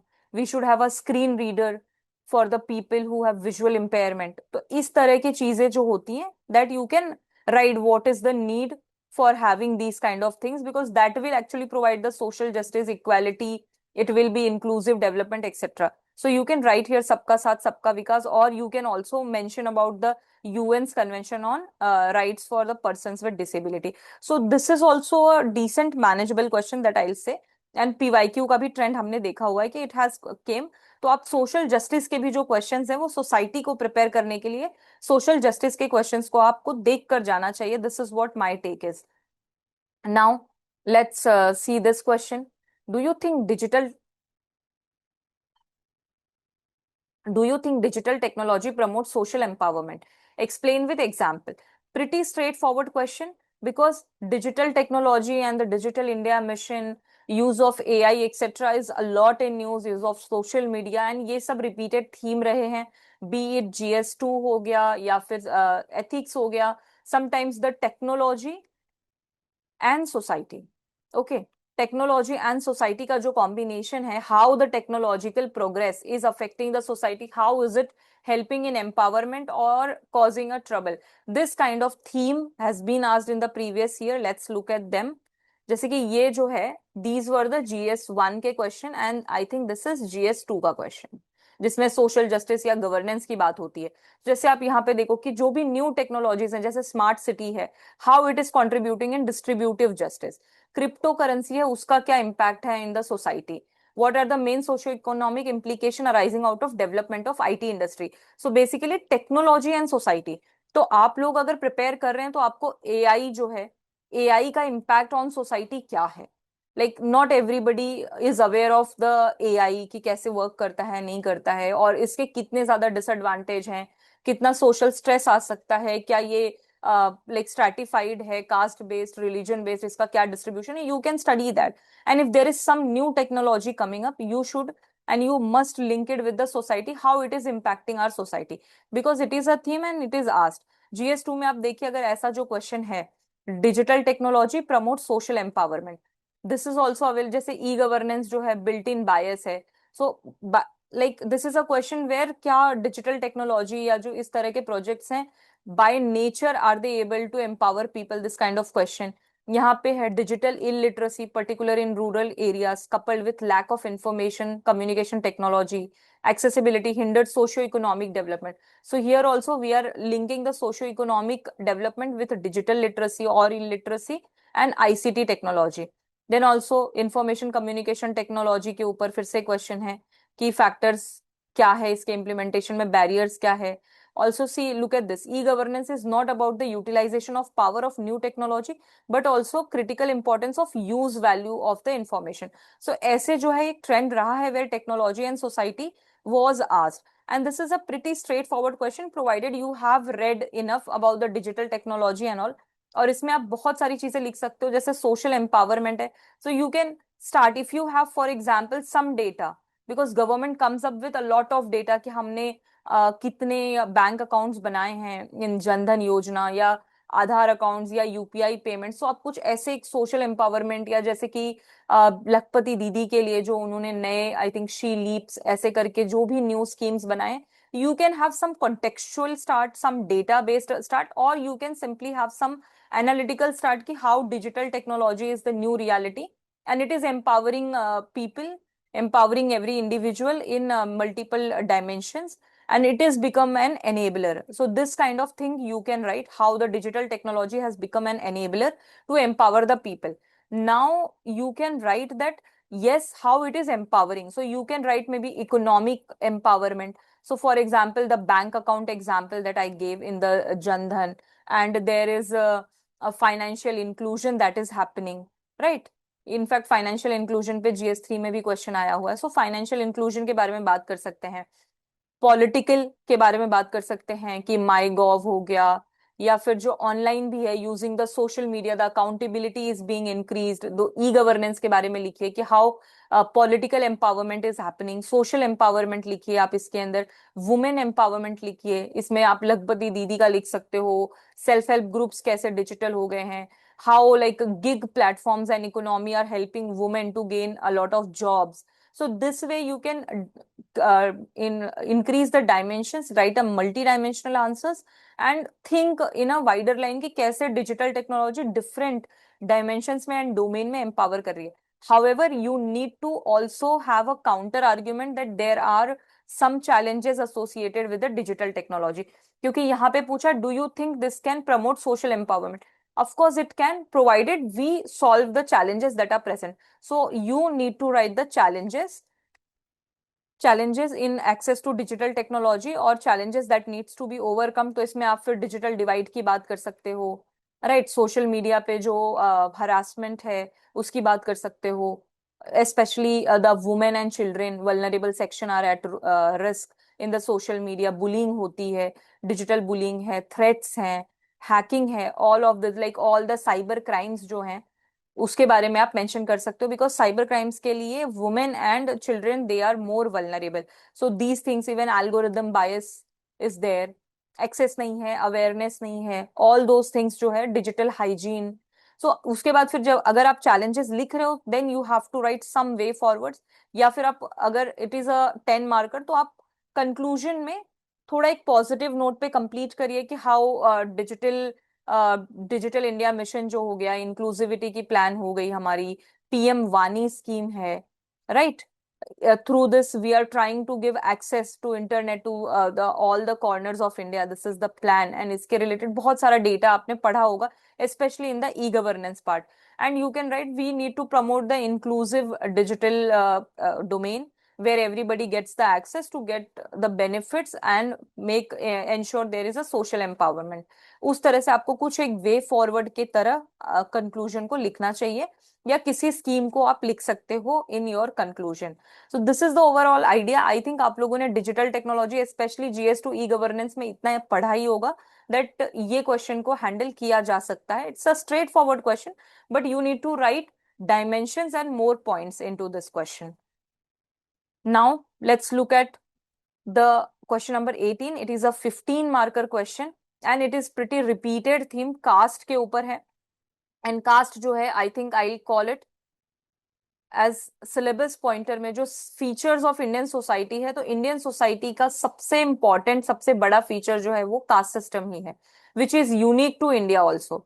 So it is also a question. So if you see this one question, this is the second question. यहाँ से दो question है, चार, and this is fourth and fifth. Fourth, like the four question, fifth and sixth. So all the six questions that came in society paper, you can think that ये syllabus के pointers से ही आए. अगर आपने ढंग से पढ़ा होता, analyze किया होता, themes understand की होती, तो it is possible to answer this. Of course PYQs में caste के ऊपर भी बहुत सारे questions है. जैसे कि आप यहाँ पे देखो 2023 का कास्ट आइडेंटिटी इन इंडिया वो फ्लूइड एंड स्टैटिक. तो जिनके सोशियोलॉजी ऑप्शनल नहीं रहा होगा उनको स्लाइटली डिफिकल्ट लग सकता है ये क्वेश्चन, but it's also about the caste, कैसे उसकी आइडेंटिटी चेंज हो रही है. Now look at this question, has caste lost its relevance in understanding the multicultural Indian society. तो रेलेवेंस ऑफ कास्ट जो है इट इज अ थीम. तो UPSC likes to ask a question on relevance of caste. Is it still relevant, has it lost its significant and all. Now see this question also, ये दोनों भी related है. Caste system is assuming new identities and associational forms, hence caste system cannot be eradicated. तो इसमें भी है कि ये new identities है, there is a change in caste, changing nature is there. And this year's question 2026 means the, is caste disappearing in urban India? Illustrate your answer with example. Example तो आपको देने ही हैं. So this is a good question, repeated question. I hope ये question को manage किया होगा जो भी एस्पिरेंट लिख रहा था इस साल का paper, and you will be able to manage it. It's a direct question I would say. Of course you have to write a properly and more detailed answer, it should be analyzed properly. And one thing that I feel कि अगर कोई miss करता है, it is talking about urban India, not generally caste. आप एक generic answer अगर caste पे लिखते हो तो you will not fulfill the core demand. So core demand is what is the status of caste in the urban India? Your answer should focus on the urban India. So if you have some recent contextual information where caste related disappearance you're seeing, some data where the intercaste marriages have increased in some city, because see urban India है ना, तो आपके जो examples है ये city होने चाहिए. जब ऐसा क्वेश्चन आता है तो think of the major city, जैसे मुंबई, चेन्नई, हैदराबाद, दिल्ली, इस तरह के सिटी आप कुछ सोच लो माइंड में, जो भी मेजर सिटीज हैं इंडिया के, एंड देन उनके एग्जाम्पल्स को आप साइट करिए अपने आंसर में. That will make your answer relevant and you will meet the core demand. तो आप इंट्रोड्यूस कर सकते हो कि कास्ट कैसे इंडियन सोसाइटी का कोर फीचर है और इसमें क्या बेसिक रेस्ट्रिक्शंस होते हैं ऑल. तो कास्ट इंट्रोडक्शन में you may define what is caste and all, और you can have some contextual introduction जहां पे आप बता सकते हो कि रीसेंट डेटा और some recent incident that has happened. Now in your body what you have to write, you have to write both the side. सिर्फ एक साइड नहीं है कि कास्ट डिसअपियर हो रहा है. सो आप यहाँ पे इन फेवर में लिखेंगे कास्ट डिसअपियर हो रहा है कि नहीं, उसके इन फेवर में what are the arguments that you have. See urban India में दो कीवर्ड्स मोस्ट इंपॉर्टेंट है जो आने चाहिए. एनोनिमिटी जो है, बिकॉज एनोनिमस होता है ना अर्बन स्फीयर, वहां पे सब एक दूसरे को जानते नहीं है. सो एनोनिमिटी के चलते आपको कास्ट पता नहीं रहती, so caste identity then disappears. And second major feature of urban India is meritocracy, right? So if it is based on merit, what job you are doing, it's not caste based, it's not ascriptional birth के basis पे नहीं है, it's based on meritocracy, right? तो उस basis पे ये दो keywords जो हैं आपके अर्बन इंडिया रिलेटेड आने चाहिए कि yes the caste is disappearing. You can give example that IT industry जो है, वहां पे IT इंडस्ट्री में even the people working in corporate IT they are eating together. So commensality, that means caste के अंदर similar caste people eat together, it is commensality जो होती है साथ में खाना खाना. different caste people are not allowed, that's a caste restriction that was there, but it is disappearing, it is reducing in the IT industry. Everybody sitting in the same canteen eating the same food, same in the schools colleges that are present. So same school college के same canteen में सब लोग साथ में बैठ के खाना खा रहे हैं, किसी को किसी के कास्ट का आइडिया नहीं है, there is anonymity. So this kind of example you can give that in the IT hubs of Pune, Bangalore, these kind of things are being practiced, and people school college में they are living in hostel, that's not based on caste. तो hostel में रह रहे हैं तो वो restriction भी चला जाता है जहां पे सेग्रीगेशन होता था based on the cast identity. This kind of examples you can give. Also you can mention that even there is a increased case of intercaste marriage also. Now the youth of India, young people are preferring their compatibility over the caste. So वैसे लिख सकते हो कि marriage में अब थोड़ा बहुत change दिख रहा है कि मैरिज में भी compatibility is being preferred over caste. And even the job work जो है वो आपको merit based पे मिलता है, it's not caste based. तो people, everybody is doing different jobs that you can mention, it is not caste based. So तीन चार फीचर्स आप लीजिए अर्बन इंडिया में कैसे it is changing, that you can mention. Now you can also go against, इसके भी अंदर भी आपको तीन चार पॉइंट लिखने हैं कि how caste still persist in urban India. Caste persist होता है, कास्ट आइडेंटिटी इज देयर. जैसे कि आप देखो तो पर्सनल स्फीयर में there is practice, specially when there is a food, और घर पे अगर कोई भी पूजा है या कोई इनविटेशंस है तो वहां पे कास्ट आइडेंटिटीज को कंसिडर अभी भी किया जाता है in some spaces. Then if you talk about the marriage, so marriage में इंटरकास्ट मैरिज का percentage is very low, though it is increasing but it's not very high, it's a low percentage. So marriage में you can see on the even matrimonial website, right, matrimonial website, there is a caste based websites also. So if you find there will be Brahmin matrimony, Dalit matrimony, so this kind of matrimonial sites are there. In fact, the common big famous startups like Shadi.com will have a caste based filter also. So people prefer to marry within their caste, this is still a reality of India. Then you can mention that political. For political aspiration, if you see when it comes to voting, so it was found that they don't cast vote, they vote their caste, right? Caste vote versus vote the caste. So ऐसा अगर आप लिखते हो exam में, तो it is wonderful keyword to write कि अभी भी ये चीज चल रहा है. Many sociologists have found. In fact you can write about the cases of there are discrimination, suicides in the institutes like IIT Bombay, where you must have heard that a Dalit student was discriminated. So such things are still there. Politics की जब बात होती है, जैसे यहाँ पे reservation का topic आता है, so demand for the reservation based on caste, जैसे Maratha. So Maratha reservation was asked, and इसका जो मूवमेंट था वो सिटी मुंबई में हुआ है, राइट. इसके जो भी प्रोटेस्ट एंड हुआ है finally movement, that was in Mumbai. So if you remember this example, Maratha हो गया, पटेल्स, यादव्स, तो ये सारे जो है हमारे कास्ट बेस्ड मूवमेंट्स है. इस तरह से बहुत सारे पॉइंट्स है caste related. It's a topic that you read in detail. You can give the point in favor and against also. Very detailed answer you can write. I think it's one of the pretty straightforward and easy question that you will be able to manage. Make sure you write some good keywords like anonymity, meritocracy, commensality, and most important thing is you have to focus on example. इस question में अच्छे marks उनको ही मिलेंगे जिसने urban India and examples of urban India पे अच्छे से focus किया होगा. So this should be your answer structure. Conclusion में of course you can write something like this कि कास्ट का जो आइडेंटिटी है it is changing. So caste is not disappearing, it is changing in nature. तो वैसा कुछ आप end कर सकते हो. It's not completely disappearing. And you can write how strongly हमको कॉन्स्टिट्यूशनल मोरालिटी एंड उन सबको प्रमोट करना चाहिए. And caste should not create a hindrance to India's progress, वैसा कुछ लिखना है. But it should be your analytical answer I believe, because इसमें पूछा गया is caste disappearing.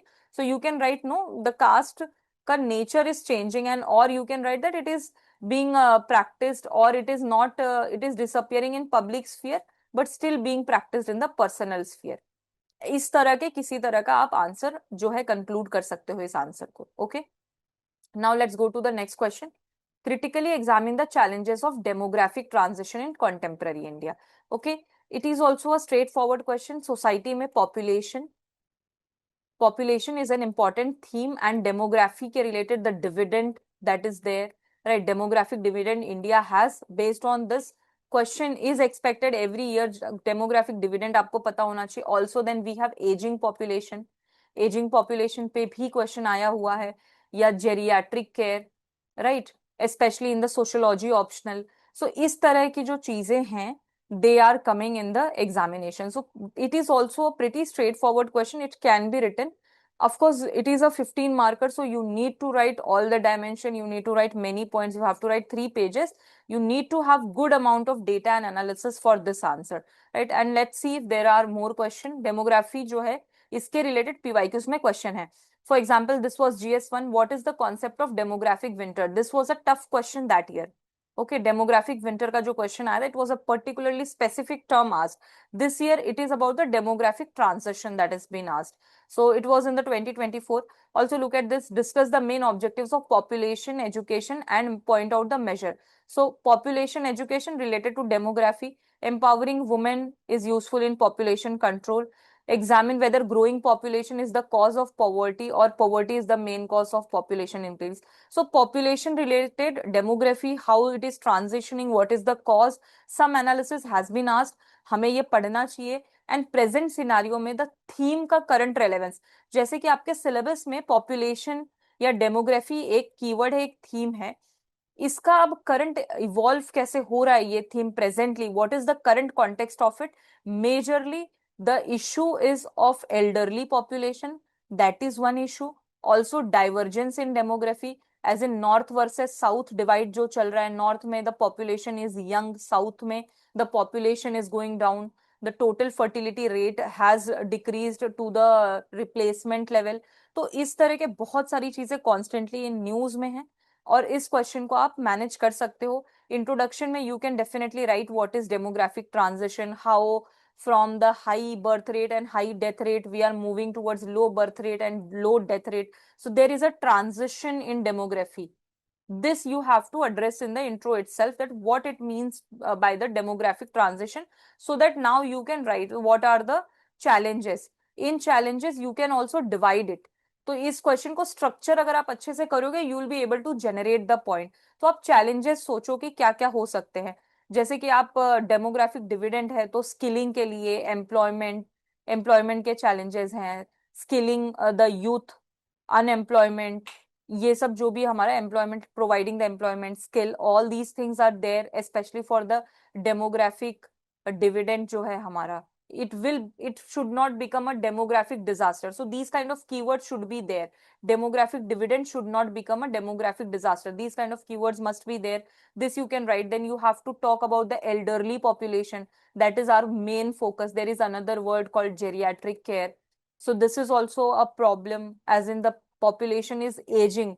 So we need to have a better plan for them. Retirement plan हो गया, active रखना हो गया, health care हो गया. So one point should be pressure or a strain on the health care, right? Care giving, women का angle आपको लेके ही आना है सोसाइटी क्वेश्चन में. सो वुमेन के ऊपर डबल बर्डन होगा of the caregiving, right?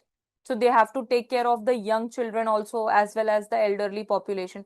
इस तरह से बहुत सारे challenges है in the different areas. You can think also the transition that is happening, it's not equal in the entire India. It's regional disparities can be seen. So north versus south का जो divide है वो आप देख सकते हो. South में the labor, the young labor is less, but the aging population is more. North India में क्या है, more population of youth is present. So all these are the challenges. Then you have to write some way forward. Simply जो challenges है उसके लिए आप कुछ way forward लिख सकते हैं. Skill India mission हो गया, internship provide करना, skill, then healthcare facility के लिए robust infrastructure is being developed. There are so many policy and schemes government is coming up with. All this you can write. And despite all these things, India का जो demographic transition है, it's neither an asset nor a challenge in itself. It depends how we actually change it, how we actually invest into it. That is the idea. So आप end में silver economy, जो care giving economy है, silver economy के बारे में mention बिल्कुल कर सकते हैं कि केयर गिविंग जो है इसमें भी हम एक इकोनॉमिक बेनिफिट निकाल सकते हैं.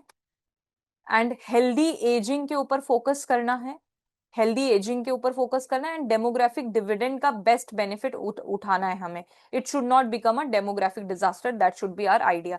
सो it is also a question that you can manage it. It's a straightforward question. It was pretty expected along the expected lines, but you have to structure it better and write a better answer. Now let's look at the last question. Very simple straightforward question. In fact structure भी question में मिल गया है. Evaluate the impact of globalization on Indian youth. So globalization का impact youth पर क्या है with reference to social, political, economic and cultural sphere. Globalization is a topic in the syllabus pointer. Now look at the PYQs. यहाँ पे क्या है, globalization results in aggressive consumer culture. Last year's question. So you can get this point, right? Consumer culture, aggressive consumer culture, is it the result of globalization? तो ये आप यहाँ पे एक पॉइंटर डाल सकते हो कि इकोनॉमिक में और कल्चरल में किसी भी एक जगह पे आप एग्रेसिव कंज्यूमरिज्म का पॉइंट डाल सकते हो. It's a negative impact of the globalization that you can write. Now look at this question. Globalization has increased urban migration by skilled young unmarried women from various classes. How has this trend impacted upon their personal freedom and relationship? So how globalization causing some issue and which is causing impact on family or personal relationship? तो again इस question का एक point जो है can be answered here. When here up we are talking about the social impact. So यहाँ पे family में changes हो रहे हैं, जॉइंट फैमिली से न्यूक्लियर फैमिली, क्योंकि माइग्रेशन हो रहा है. देखो यहाँ पे ही बता दिया है. पीवाईक्यू को ऐसा इतना अच्छे से एनालाइज करोगे, you will be able to generate the point. ये क्या है, cultural homogenisation, but due to this cultural specificities appear to be strengthened. तो इसके बारे में भी मेंशन कर सकते हो. How globalisation has influence the core cultural diversity. Globalisation का इम्पैक्ट ऑन कल्चरल डाइवर्सिटी, इसके बारे में मेंशन कर सकते हो. Positive and negative effects of globalisation on women specific पूछा है, इस बार यूथ पूछा है. And look at this, effects of globalisation on aged population पूछा है, और दिस टाइम क्या पूछा है, यूथ पूछा है. So globalization is a theme. इसमें जो भी थीम लग रही है उसमें इम्पैक्ट ऑफ ग्लोबलाइजेशन है, effect of globalisation on different thing. Women हो गए, यूथ हो गए, ओल्ड पॉपुलेशन हो गई, फैमिली स्ट्रक्चर हो गया, culture, religion. So social institutions पे एंड इंडिविजुअल्स पे what is the impact of globalization, that you need to prepare well for the examination. So here also You can introduce by giving some introduction about globalization, how post LPG reform the globalization has increased, or some common contextual thing that recent some event has happened and globalization का उसमें mention कर सकते हो, how social media is empowering or making people coming togetherness of the youth across the world and all. That kind of thing you can mention if you know some interesting news which fits here. Contextually आप लिख सकते हो, या फिर globalisation क्या है, कैसे, उसका एक कॉन्टेक्स्ट बिल्ड करो. And then my suggestion would be, इस क्वेश्चन में you can generate a lot of point. Impact पूछा है, impact can be divided into positive, negative, right? Can be a positive impact, can be a negative impact. Now you have also four major dimensions to cover. Social, so social impact में positive, negative लिखा, right? Then उसके बाद आपने political में positive, negative लिखा. For example, you can write how like social में कैसे हमने एक पढ़ा कि family में changes आ रहे हैं, marriage में changes आ रहे हैं, now live-in concepts etc are increasing. If you don't want to make it positive, negative, you can simply social में 3-4 point लिखो, but you can divide it more, that losing the joint family culture, or like having that reduction of historical ethos, cultural ethos with respect to family, the values, they are reducing a little, the influence is increasing more, and the Indian values are reduced. तो एक आधा negative point भी आप लिख सकते हो. Then you can write political का positive, negative, how people are getting more aware, new kind of social movements are coming, etc. Economic में एक तो many opportunities are coming due to globalization, gig economy is there, online e-commerce, online platform awareness, etc. are increasing, but there is aggressive consumerism is also has increased. Also there are some barriers, globalization की वजह से competition increase हो गया है, raw material का supply नहीं है, so उससे economic impact भी बहुत पड़ रहा है. Cultural sphere में आप pop culture के बारे में लिख सकते हो, cultural में, right? How the pop culture is being famous, English language हो गया, cuisine के बारे में आप लिख सकते हो. So this is, you can generate so many points. There are 4 dimensions that are already mentioned in the question, and in 4 dimension में you can write 2 points, it will generate 8 points easily, right? And if you write 2 positive, 2 negative, you can generate 16 points easily in this question. So it is an easy question, I would say. This can be handled, and this is a repeated theme from the PYQ. Okay. So now after analyzing all the 6 questions of society, what should be the approach for society for the people who are planning to appear in the 2027 mains or beyond? Let's discuss that. So you should prepare every keyword of the syllabus thoroughly. Not just prepare as in have the 5 words, 5 pointers. आपको उसको समझना है ढंग से कि globalisation क्या है, उसके इम्पैक्ट क्या हो रहे हैं, व्हाट इज द थीम. जैसे अभी आपको मैंने ये डेमो करके दिखाया कि पीवाईक्यूज में ग्लोबलाइजेशन का इम्पैक्ट पूछा गया है वुमेन पे, एज्ड पॉपुलेशन पे. This year they have asked about the youth, right? इसके बाद वो चिल्ड्रन पे भी पूछ सकते हैं, इसके लिए आप प्रिपेयर्ड रह सकते हो, राइट? चिल्ड्रन पे पूछ सकते हैं, वल्नरेबल सेक्शन पे पूछ सकते हैं, LGBTQ पे पूछ सकते हैं, ट्रांसजेंडर पे सेपरेटली पूछ सकते हैं, right? This kind of things can be asked कि ग्लोबलाइजेशन का इन पे क्या इम्पैक्ट है, कॉर्पोरेट्स पे क्या इम्पैक्ट है, सब कुछ भी पूछा जा सकता है. एंड ऑल्सो ग्लोबलाइजेशन का इम्पैक्ट जो है वो सोशल इंस्टीट्यूशन पे क्या है. इस तरह से आपको पिक करने हैं थीम्स, एंड आपको ढंग से एनालिटिकल पढ़ना है इसको. PYQ से सीखना है. The thing that I had discussed. Focus on current development in those themes. For example, the population. So initially it was about the population control and all. Now it is about the demographic dividend, demographic winter, demographic transition. So demographic करके जो भी word है, it is very important. So how it is developing currently. Now social empowerment is our keyword. But now there are new tools for the social empowerment. They are AI, digital tools, right? Social media. तो इसके ऊपर question आ सकता है, आपको current theme को pick करना है. Include PYQ of social justice, as we saw that PWD वाला जो क्वेश्चन था, also digital empowerment, using the digital technology for empowerment. So social justice के क्वेश्चन जो हैं GS2 के, उनको भी आप थोड़ा सा एक बार विजिट करो, उसके बाद अपने सोसाइटी के नोट्स को कंसोलिडेट करो, यहाँ से भी थोड़ा सा कंटेंट आप लिख सकते हो. Analytical in nature you need to have. is caste disappearing? You should have some idea, some stand, you should have proper analysis. Okay, these are the features of the caste, this particular feature is it is disappearing, and this particular one is not disappearing. A lot of analysis is needed for the society question. You need to interpret and write the analysis of it, and you need to have example for every argument. In fact, the question itself asks you to write the example. तो आप society के कुछ भी question को लिख रहे हो, you cannot just write it in a very generic commonsensical thing. You cannot write yes the caste is disappearing in urban areas.